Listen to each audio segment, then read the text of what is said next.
আপনাকে কে সৃষ্টি করেছেন ভাই? কি উদ্দেশ্যে? প্রথমে কি একটা বলেছে, কি উদ্দেশ্যে? আমাকে আল্লাহ পাঠিয়েছেন দুনিয়াতে নামাজ পড়তে, রোজা রাখতে, দিনের প্রচার করতে, দিনের জ্ঞান অর্জন করতে, এই তো। তা আমি একজন মেয়ের জন্য জীবন নষ্ট করে দিব না? আমি তাহলে আল্লাহর কাছে কি মুখ দেখাবো আর নবীর কাছে কি মুখ দেখাবো? ওখানে গিয়ে বলবো আল্লাহ আমি আমার অমুক প্রেমিকার জন্য আশায় হয়ে একদম জীবন দিয়ে দিয়েছি, আত্মহত্যা করেছি? গেছে ভাই, যাইতে দেন। যে ব্যক্তি আপনার অবস্থানকে মূল্যায়ন করে নাই, সে আপনার যোগ্য ছিল না।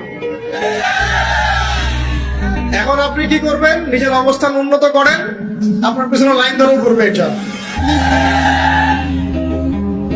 এটাই বাস্তবতা। দুনিয়া খুব খারাপ জিনিস।